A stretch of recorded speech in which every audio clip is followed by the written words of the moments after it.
We are live. I got Chris in the house. I got me in the house. Jay was going to come, but then he forgot that he had a full day training, which everybody thought was my training is the whole thing. So we had 26 clients show up on my Zoom call and beat Brandon to death with questions. But that was kind of fun. So Brandon and I had a great chat about the Motorcycle Mastermind. I got your little checklist printed out. And I gave him some advice on getting his bag and all that stuff that he was concerned about. So he's in good shape. The motorcycle thing is a real thing, man. Oh, it's a real thing. It's happening, man. It's a real thing. It's really happening. I've been watching episodes of the first season of Friday Night Lights just to get caught back up on all the drama. Yeah, boy. So I can fuck with your uncle. And I'm not going to mention anything until there's the perfect moment where we're going to be like, put me in, coach. I got an email from him yesterday, and he's like, "Dude, I'm getting so excited for this." He's like, "It's great. It's a really fun trip." And guess what? He's going to come stay at your house the night before. So there you go. Fantastic. You get extra time with the coach. We'll hang out. Yeah. Does he have any other notable roles I should know about? What else has he been in? King Kong, he was in. So the movie King Kong. Okay. So there's some pretty, because he's a funny little actor guy in that. So there's some pretty good puns. All right. There's Game Night. There's Early Edition with the cat, where he gets the newspaper early and goes and saves lives. So okay. that he's pretty well known for that one. What else is the other one? What's some other ones? He gets blown up in Kingdom, the movie in the very beginning, which is kind of funny. Game Night, he's quite funny. I'm just in it, man. 2010 teenage Texas drama. Let's go. I know, man. I know. And so many of those kid actors that were in that have gone on to do big. Right. Jesse Plemons is now in Breaking Bad and Better Call Saul, and he had a huge role there as a total lunatic psychopath. It's gonna be good, man. I'm so stoked. I'm so excited for it. It's yeah. I love how he stops drinking. All of a sudden, he just dominates. It's like he was doing pretty well, drunk all the time, and then he just goes sober and just crushes everybody. Anyway, I got a kick out of that personally. Okay, so masterminds. Do we have any questions from the audience? We've been kind of in catch-up mode since the event. So what I'm realizing about masterminds and just business in general, and this is true on the investing side with the trading stuff that we're doing, teaching over on crypto leaders and the mastermind stuff over on this side, it's like, it's all about the mindset. And I know I say this a lot, but like I can give you all the skills and tools. And if your mindset is fucked up, you're going to spend all your time, attention, energy, and money, not investing in the skills and doing the things, but like convincing yourself you can't do it or replaying your old trauma or your old history. And you, as somebody who's been at this for 5 years, you absolutely have been through that. I saw you go through it. I saw you want to quit a bunch of times. It's, I was actually thinking about this at the gym this morning when I was there around the fact of knowledge and working through these things. Like one piece of advice that I can give to anybody who's looking at doing the mastermind, like get cracking into it, adding it to their portfolio, is learn about what it's going to take. Like you just said, the mindset that it's going to take to be able to do it. Because I know I've been in the room with millionaires and $100,000 easily a year people. And then you tell them to run a mastermind and they're like, oh my God, I can't do that. Right. Yeah. And it's true of everything before you've done it. It's outside your comfort zone. It's, it's something that you don't believe is possible because you haven't done it. Even when you have an overwhelming amount of evidence to the contrary of people around you that are doing it and or have done it. Mm-hmm. Because you're special, you're a special snowflake, you're fucked up in a certain particular way that nobody can fix. You are not worthy of it. You are not able to overcome it. You have stories about rich people. You have stories about money. You have stories about my family's X and Y, and I can't ascribe to this or aspire to that. And it's all bullshit. It's all bullshit. And the less time we can spend replaying those old stories and start creating a new story, even if we don't believe it at first, even if your lizard brain says, fuck you, every time that you say, I can do this, just take the action to get the result. Dude, because the only thing the lizard brain ever responds to is a new reality. Yeah. I never thought that I'd be in the room as an expert in police departments. And yet, what am I doing now? Yeah. And it didn't happen tomorrow. Yeah. It doesn't happen overnight. No, it took time. Let's be realistic. It took a little bit of time. But it's not like one day it just flipped over. It was like every day you moved the ball a little bit forward and you fell off track. Sometimes you got back on track, but like just incrementally over time, if you can just stay on track and just utilize your energy, not talking yourself out of shit. That's the biggest thing. It's like, it doesn't matter what you've accomplished before. It doesn't matter that your health dialed in. It doesn't matter you have a great relationship. Business is a different animal. It requires different gears that you need to be able to shift in and out of. And that's true at every level, like new level, new devil. Now I've got way bigger responsibilities and way bigger issues. And, I was talking to a client about this last week. He's like, oh, I got to make 4K this month to make my nut. I'm like, bitch, I wish I had a 4K nut. More like 40K. It's not, it's not a comparison thing. It's just a realistic thing. It's like, to whom much is given, much is required, and much is expected. So if you want to level up to a place where you have $1 million business, well, now you got to manage all that, right? And you don't learn how to manage it overnight. You learn it by doing it over time. I actually have a question for you here, Brad, that just popped in my head, and so I want to ask it. You've gone through from the phases of having small business, to be hedge fund, then doing small business, and now having big business, correct? Somewhat, yeah. I mean, that's that's a very compressed. It's very compressed. But with a lot of failures in between. I've probably tried to launch 100 things. I've probably launched 6 or 7 that have been successful. What's the biggest difference between being in small business and big business for you? Do you think? Here's what it's not. It's not harder. I was beating my head against the wall. I had to relearn this lesson recently, and I thought I got this, but it reared its ugly head, and here it is. So for the last 2 years, maybe like 2020 to 2022, I was trying to 2X my business. I was beating my head against the wall, and I was losing ground. I was burning out. And then when I decided to 10X the business, it just happened. Like, it was miraculous. We didn't 10X, but it went from we would make X in a year to we make X in a weekend. So working consistently for 365 days was now compressed to like 3 months, with 3 days being the actual work and 3 months being the lead up to it, because we had a bigger engine that impacted more people and made it happen. And that's pretty insane when you think about it. It's like, okay, no matter how many times I look at something, and it's true, like, okay, I'm transitioning from a job to being an entrepreneur. All of a sudden I can make $10,000 in a day when I didn't used to make $10,000 in a month. Right. I just always think of like the level I was at beforehand. So like when I was a bartender, in 5 years of doing that, the best day I ever had was $1,300 is what I made. And that took 22 hours of backbreaking labor dealing with drunks all day. And then I remember getting to the end of all that and being so fried and burned out, and just like comping myself a meal just to fucking like gain some sanity, and having my owner of the bar yell at me for comping myself a meal. And I'm like, I just worked for you for 22 hours and I can't get a meal on the house. Like, get the fuck out of here with that. And that was the moment when I realized, like, this is never going to be good enough. I'm never going to like be beyond this. And I was still completely, oblivious to real estate and finance and all these other things that I was kind of interested in, but I didn't really know what they were.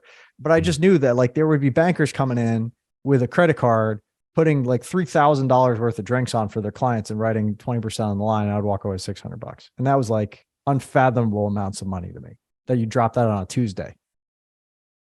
Then when it was like, I'm getting into business, the first time I closed my first client consulting gig for like 10K plus was like an enormous deal to me. Then having the hedge fund, having $1,040,000 profit month in the funds was like enormous for me. And it blew out my paradigm. And I thought, I was like, oh, I get it. But then I went to consulting masterminds, and I struggled for a couple of years to figure it out, because it was a different thing. Like you said, I transitioned from big business to small business, and now I'm transitioning to big business again. And I'm realizing like it was never easier. It's actually harder, I think, to get a small business working, because you're undercapitalized, you're under resourced, you're trying to do everything yourself. It's actually a lot harder, but that's a requisite to be able to do big business. You have to understand how all those roles work, so that you can lead the team that can do the big business, so that you can have those conversations, so that you can see problems ahead of time. Otherwise, it's not going to work. So I guess the biggest difference for me is not that it's harder, but it requires more experience, intelligently applied, consistently over time with the right team and the right amount of funding. Do you think that transition from small business to big business can be, you can collapse that time down, or do you need to? Yes. And I come back to this pretty often. So like I look at myself and I compare myself to a guy like Cole Gordon, right? And Cole is a friend, we know each other a while now. I met him when he was transitioning out of traffic and funnels, where he's a top guy. I think he did like 4 million in sales, one-to-one, belly to belly over 18 months. He was like the best they had ever seen. And then he went into his own business and started out doing sales coaching, which I bought. And he had some other things, which I bought. And then he realized while he was figuring that out, that the big market was actually in recruiting. And he had to build this big engine to be a recruiter. But now he's doing like 3 million a month with a team of 60 people. And it's not because he's 100 times smarter than me. It's not because he's works 100 times harder. It's because he understands like he just needs to know enough to get it off his plate or hire the right person to get it off his plate. And really, if I had to break it down even further, I think it comes down to 3 skills, of which I believe I have 2. And I'm always working on these. And if I could master these 3 skills, I think I could be, and I had the mindset and I was consistent. Sky's the limit. Like we're building an engine now that could rival the size of Cole's organization by a lot, right? It's going to be totally different business, but those 3 skills are sales, marketing, and leadership. For somebody with my disposition and my skill set, my natural strengths and who I am, like that's the 3 I got to master. There are other ones like, finances and building systems and engineering. Like there's all these other business skills you could have that are helpful. But I think if you have those 3, you can pretty much make any business work. If you're scientific about the results, right? And the outcome, and you think in terms of scale. Because 10X, like Ben Hardy and Dan Sullivan said, is actually a lot easier than 2X. I truly believe that. I'm a firm believer in that. So I'm always thinking to myself, how can I 10X or 100X with the same amount of work that it would take me to 2X this thing? And that always requires something that I don't have access to. It requires insights. It requires connections. It requires resources. It requires opportunities. It requires me stepping out of my bullshit limitation lack story, which happens at every level, and thinking, okay, well, how do we serve a big market need and bring big players in that have experience and capital to do this? How do I lead and manage that to the next level? Because what Chris can do or what Brad can do is actually limited. It's very limited. But what we can do with partnerships and alliances and different models is pretty spectacular. Now you bring in, you go from serving individual police officers to serving police departments and police chiefs. They have a lot more resources. Which one of those 3 do you think is the most important? If you're going to start at one and you're going to get excellent at it, which one would you go for first? Well, you got to be able to lead yourself first. Because if you can't show up consistently, then nobody else can show up consistently. I just had this conversation with a couple of clients and friends of mine, and they were asking me about life insurance stuff. And they asked me about my cold plunge. You're still doing the cold plunge like every day, because I wake up most days feeling shitty. I wake up most days having wished I got more sleep, having wished my dog didn't kick me all night, having wished that, I wasn't emotionally engaged in a bunch of different things, having wished that X and Y and Z. Like I rarely wake up like, hey, yay. I'm just not that kind of person. Jasmine, on the other hand, it's frustratingly annoying. She's always waking up mostly excited for the day. I would agree, because I wake up like you, and yeah. It's rough, dude. And you're just starting from like what I feel is a deficit. Like I need to get to here just to feel okay. Yeah. So I don't stay there. I've got my routine. I don't sit in bed and wait.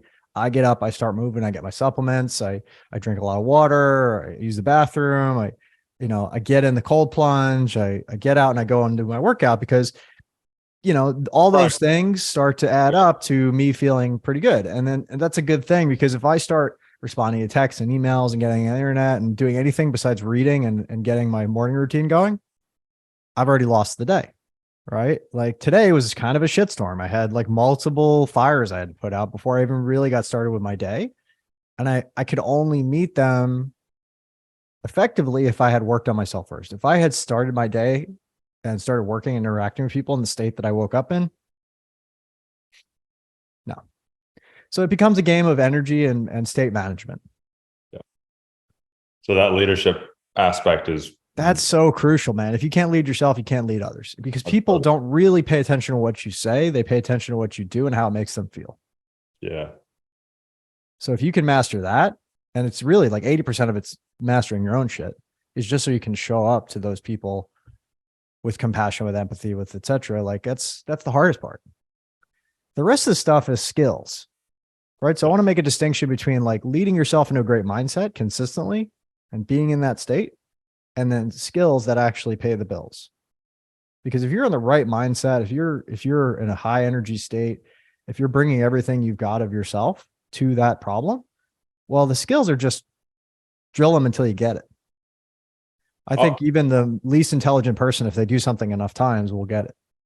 At the very least, it requires a little bit of willpower to kickstart the engine. I'm not saying you run on willpower. You just have to have that desire. You gotta have a why bigger than yourself. Yeah. To get out of bed in the morning. Yeah. Even if you don't feel like it. So many times I just want to roll over and go back to sleep. Or worse, I can't stop thinking I didn't get enough sleep to begin with. Yeah. Yeah. Jasmine and I just pulled out of the archives this trauma worksheet. It's like, it asks you like 100 and some odd questions, and then you score it, and it tells you like how you deal with trauma. There's one of 8 ways to deal with it. And we're both blockers. We both numb out to trauma. Probably why we're together, right? I should do that one. I should get you a sense. It's solid. Yeah, it's good. I'll print it out when you get here if you want. Yeah, that sounds good. But we really, we got a lot out of that. Just reminding ourselves, like, how do we deal with the stuff that shows up? And for me, it's blocking it out. So I have to accurately and effectively find means to do that don't require alcohol, drugs, sex, porn, food.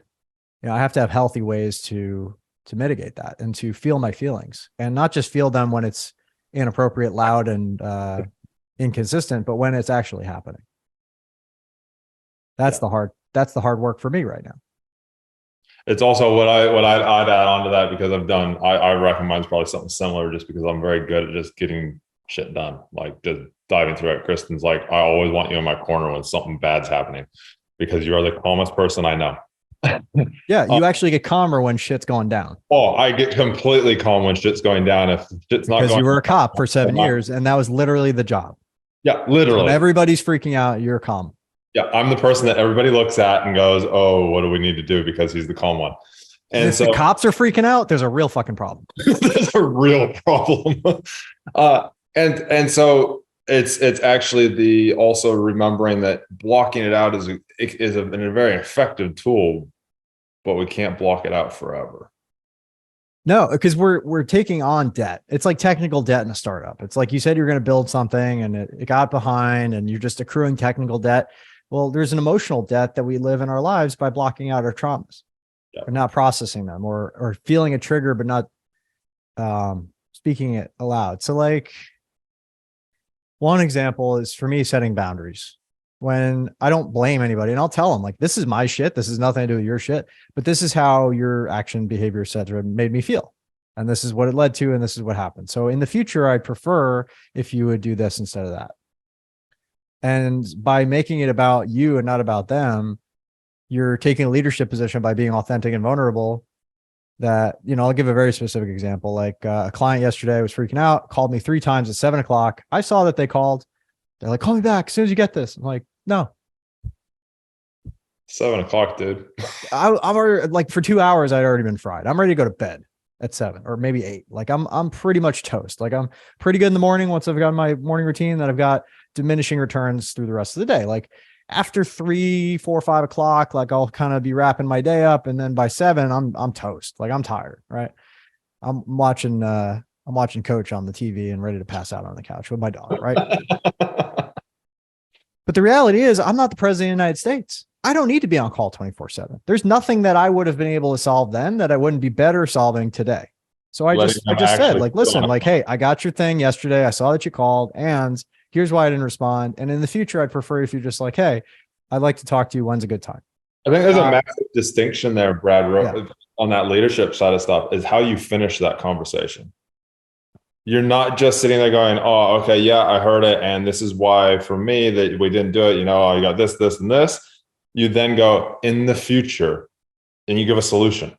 So many people that I know don't like, because obviously, I coach people on this stuff and that as well. So many people that I know, especially in like my realm, the first responder realm, they don't want to tell people how their day is going because they don't want to burden somebody else because they care so much about others. As soon as you give that solution at the end, you're no longer burdening people. You're actually leading them and giving them advice on how they can actually better themselves, better your relationship, better different things that are going on. 100%. And it's solution-oriented thinking is leadership principle. Yeah. I never raise a problem without a solution in mind. and communicating that solution. Here's what you did great. Here's what I feel we can improve. Here's what I suggest. Do you agree? Right? That's like setting a new agreement, new boundary. It's clearly communicating. It's the ABCs of great relationships. Yeah. And it's reminding people that their feelings are valid, but the reality is X, right? It's taking their stories out of the realm of the emotional and into the data. If he put 1/5 of the energy that he's putting into convincing himself he can't do something and talking himself out of it into actually doing the thing, he would have done it already. Yeah. And you'll have that freedom. I like to call it like client nirvana, where it's like you can create something out of nothing. Whenever you decide to, you can go out and solve a problem and ask for money and create sales out of nothing. No product, no overhead, no business, no inventory. You could just make an offer. That's what we do. How does this relate to masterminds? Because we have self-leadership qualities. We understand sales and marketing. We can literally create something out of nothing. And I prove this time and time again. I tell all my clients, I will not build any collateral, any marketing engine, write a book, funnel, any of that crap, even though I'm good at that. And I've done well with those. I won't do it until I've made 100 grand. So by doing that, I'm setting the expectation that this needs to be worth it without any of the tools and all the stuff that I got to build that takes 6 months. This market has to respond to the tune of 100 grand or I'm not going to go. And I had one last year that I started that made like 75 grand. And I cut it. It's my hard and fast rule. I'm not mad that I made 75 grand and helped people for a while. It only took, an hour a week for a year, to fulfill. Like, all right, that's not the worst 75K a year job I've had, but I didn't see a way forward to scale it. So I moved on to another thing, which made 10 times that out of the gate, because it's not about how hard you work. It's how smart you work in the right way at the right time.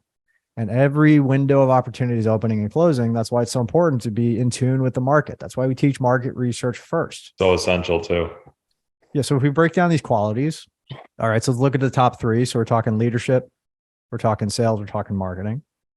The skills, the requisite skills underneath are kind of like authenticity, vulnerability, what's actually going on, understanding what's going on, breaking down stories and emotions into numbers and data, making new agreements, boundaries, communication, getting yourself in a great state, managing your energy. These are all like requisite skills of leadership. And it's being the person who can say, hey, we're going to do this and stand courageously in the fray. And a distinction I got from Stephen Kotler recently about courage is it's not about feeling any particular way. It's about when everything's burning down around you, you calmly address it instead of freaking out as well. That's all courage is. It's not feeling your feelings. It's not, it's just, okay, I feel that. I understand that. Here's the situation. Let's move forward. That's leadership. That's courage.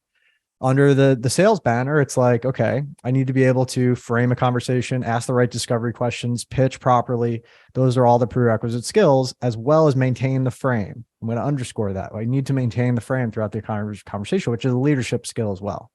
Because the second the frame starts to wobble, you're no longer in control of the situation or the outcome. And your probability of influencing the people who need to be influenced goes way down. I'm not saying it's impossible. It just goes way down. As soon as that balance of power shifts, you're toast. Yeah. So it's wielding influence and power in a strategic and effective way that's in the best interest, hear me now, in the best interest of the people you're serving and influencing. This is not manipulation where you don't have their best interest in mind. This is leadership. That's one of the things I said to this client. I said, listen, what kind of leader would I be if the second I got hard, I let you bail? Yeah. You don't solve your problem by going back to what you're already doing. You solve your problem by up leveling, and then you're gifted with new problems. God is giving you an opportunity to up level into the person you need to become to have the things that you say you want to have. There's no way back from here. You either do it or you live with the regret of not having done it. Yeah. And the pain of doing it weighs ounces, but the regret of not having done it weighs tons. And I don't want to put that weight on your shoulders. I want you to just do the small painful thing now to avoid the big painful thing later. Mm. And then finally, requisite skills under marketing. Data-driven science, baby.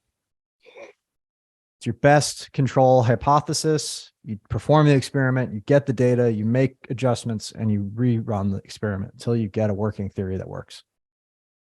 That's marketing. It's also market research. It's collecting the data One of in the the first easiest place. ways to get that under the table really quickly is market research. Yeah.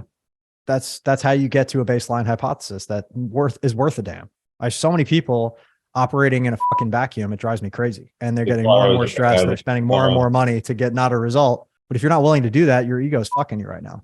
And that's one thing that I recognized in Mastermind to Millions, of some of the different areas of my stuff. I had kind of thought I knew the market research, but hadn't done enough on it. Yeah. And that's okay. It's okay to relearn a lesson that you already knew. Yeah. Because things become, first you're unconsciously incompetent, then you're consciously incompetent, then you're consciously competent, then you're unconsciously competent. But the problem with being unconsciously competent is you forget what you were doing that was actually successful. So you have to bring it back to being consciously incompetent again. You have to remind yourself like, oh, I fell off track on this and let me get back there. And it's a lot faster the second time around. But if you don't have awareness, you're screwed. So you had the awareness being in that new environment of what you were not doing that you already knew you should be doing. And it reaffirmed that for you and you got back into it. So now you're approaching it with a new mindset and a new skill set and some energy and a good shot in the arm. And like, guys, I've needed more chances to get my shit together than most people. I get it. I've got people 15 years, 10 years, my junior that are lapping me. I see it and I feel it every day, but that's not the point. It's not about my scoreboard versus their scoreboard. It's my scoreboard relative to my scoreboard last year, the year before that, the year before that. And if the numbers are all up and to the right, happy days, carry on. But I don't want to live with fuel in the tank still. I want to have spent the fuel in the tank. I want to have left it on the field and know that I did everything I could to affect the biggest number of people. That's why I do it. And had fun along the way. I have some fun along the way. So again, I know this is an impromptu live, but I hope this message resonates with people because it's so damn important. Can you hit the everyone tag on this? This is Already did. Sales, leadership, marketing. Those are the 3 skills. We have some requisite skills underneath. If any of this stuff resonates with you, this is what we teach day in and day out. Like we teach people how to build masterminds, but that's the headline. The work is mastering these skills. Yeah. This is what makes you an attractive, capable, influential leader that can have a world-class mastermind. You want to make $1 million with the mastermind, you're going to have to master at least one of these skills, probably 2 or 3. Yeah. You want to make, let's put it this way. If you can master one of these skills, you'll make 6 figures. If you can master 2 of these skills, you make 7. If you can master 3 of these skills, you'll make at least 8 figures. Yeah. If you can master all 3, you're in the 8-figure club all day long, potentially 9 and beyond. Yeah. I totally agree with that one, Brad. Simple. So you're in California. I'm in California. I fly on Sunday. On Sunday. Yeah. We're excited to have you back. When is your lovely significant other join us? My lovely wife, she joins us on the 15th. Okay, great. So that is okay, so you're going to be here for a while before she shows up, about a week. Yeah, I'm there for about a week, but running and training for Pinal County Sheriff, for the American Sheriff. If you want to go follow him on Instagram, he is going for Senate. That's which fun. is going to be pretty cool. He's like literally a cowboy, dude. Like you should go look straight at up cowboy. Straight up cowboy. Sorry, my lovely wife arrives on the 16th. Okay, got it. So I'll go pick her up from the airport. Fantastic. Yeah. So should be fun. Should be great. And then a few days later, we hop on motorcycles and ride the Southwest, man. I'm looking forward to it. We ride. And it's going to be fun like when you came to New Zealand, but we're going to not do a few things. Yeah. We're not even going to say them so we don't put them out there. But they ain't going to happen. Ain't going to happen. Can you share your screen and show us the map where we're going to go? Because I'm curious. Oh yeah, hang on. Let me just, I'm going to have to. And is it too late for people to join at this point? It's kind of closed at this point. It's semi-closed. If they wanted to, we could. But yeah, it's going to my wife will be very grumpy, but we can still. I'm not going to say no. I'm not going to say no because I don't know. She's coming with. It'll be good to have at least one female influence. Okay, so what we're doing is we are actually going from Mesa. So we're starting in Mesa. We're picking the bikes up there. First day going to Sedona. Okay. And then from an easy ride, 2 hours, no problem. Really easy. There's a great little bake shop just outside of Sedona. Like if you're going towards Sedona and you just make the right instead of the left. Oh yeah. Right off of the 17. Yeah, it's a really good little spot. So then we go from Sedona, we go then up to the Mexican Hat when it loads. We stop in the Mexican Hat. We have a photo with the hat. That's fine. Is there an actual hat? I didn't realize. It actually looks like a Mexican hat. It's like this piling with this like rock on the top of it. Looks like a Mexican hat, dude. That's so cool. And then we go to Bluff. So along there, we're driving past Monument Valley. So that's day 2. What's the longest day? It's the last day, actually. It's about 5 hours. 5 and a bit. So yeah, so then we go to then we go to Bluff and we go past Monument Valley, get to see some of that. We'll do some photos, do some fun stuff along there. And then the next day I think is going to be is actually at the request of Mr. Brad Hart. Four Corners, baby. Let's go. Yep. We're going to the Four Corners Monument. So that's a nice little easy ride. And then from there, we then go to. Oh, just an hour that day? You're welcome. No. We're not just doing an hour that day, brother. No. So then the next day we go via Four Corners area to Pagosa Springs, nice. Where there are natural hot springs and we get to have some fun and do that. And then the day after that, we then go from Pagosa Springs to Sand Dune National Parks. It's called Thanks a Latte. Thanks a lot. Okay, I'll write that down and we'll.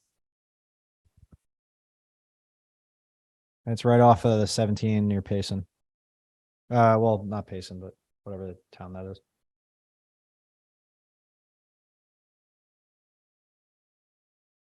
Okay. Sand Dunes, that's in. So we go to Sand Dune National Park. Nice. So we go to Sand Dune National Park and then we come back and we stay. So this is actually probably the shortest day. We then go back from Sand Dune National Park. So we go back and we stay in Del Norte. So there's a bunch of Colorado. Okay. Yeah. So we see quite a bit of Colorado. So then we go back and stay in Del Norte after Sand Dune National Park. From Del Norte, we then go to Santa Fe. But we go via Chimayo, Taos and Chimayo. And so we'll stop through here where it says Chimayo. We'll go there and we'll also stop in Taos, which is here. So we're actually probably going to take this route. And then from there, we then go from Santa Fe to Gallup. And this is a pretty cool one. In Gallup, we're staying in an 1800s old hotel that's been refurbished. So don't worry, we're not staying with, it's 1800s already. But along there, we get to do Route 66. Oh, sweet. So we're going to go along Route 66, which is just off I-40. The last I will day. not be buying any merchandise. I don't want to carry it, but You're not going to get like a little pin that says I did Route 66? no. From Gallup, we're then going to go back to Mesa. So we go through Petrified Forest. That's the last day. It's the longest. So like 6 hours tops is probably going to be. Yeah, it's probably going to be about 6 hours. So different things to do along the way. You know my wife. Well, if anybody's watching and they're an intermediate rider or above and they've got cash and they are willing to spend it and they want to come on a really cool trip with some really cool people, there we go. Just reach out, man. Just reach out. We'll make it happen. Just message me on Facebook, Chris Chandler-Yates. Yeah, we're not trying to make it crazy expensive. I was, it was like $5,000. It's about $6,200. $6,200. There you go. And that includes the bike carriage. Yeah, that's everything. Yeah, everything. Yeah. You literally don't even bring your wallet out the whole time. I like it. You just get to ride and have fun and learn some new stuff. And talk shit to coach. And talk shit to coach. And you might even be able to pick Brad's brain if you want to know more about masterminds. I mean, if you really want to. You really want to. What? I can't hear you. I have my. And we have a gift from we have a gift that we're going to be giving as well, which is pretty cool. That's dedicated directly towards riding. So you'll have to wait till you get there. You might. Oh shit! All right. Well, hey gang, thanks for meandering with us, and we'll be doing these lives every week except for that one because we'll be on motorcycles. And next week I'll be running a train, bro. Unless we want to do it later in the week. Jay's going to cover my Wednesday call that week, so I'll be taking off for that. And then, yeah, we're in good shape. All right, we're in real good shape. All right, Chris, thanks everybody. If you're watching the replay, #replay, leave us a question if you want. And if you need help building your mastermind, we have two options for you. You can go and check out my book, which is the 8-Minute Mastermind to 8minutemastermind.com. That's kind of the entry-level option. If that is exciting for you and satisfying, then consider working with us to build your mastermind. And you can reach out and go to buildamastermind.com/schedule-now. That's buildamastermind.com/schedule-now, or just reach out to our team and we'll make it work. All right, gang. Thank you so much. Have a beautiful rest of your day. Oh, we also have tickets on sale, early bird for Mastermind to Millions in October. That's October 5th through 8th. We're doing it virtual this time. No excuses. Play like a champion. Same content, no travel. Let's rock. The tickets are super cheap too. It's like very reasonable. So go to mastermindtomillions.live. That's mastermindtomillions.live. Appreciate y'all. And I should really start doing that at the top of the thing too. Possibly. Right? That's what all the podcasts do. Like, go here, check this out, tour dates, blah, blah, blah, blah, blah. And then we do it at the end as well. I think that's smart. Okay, we're going to do that going forward. Keep me accountable to that, Chris. All right, everybody.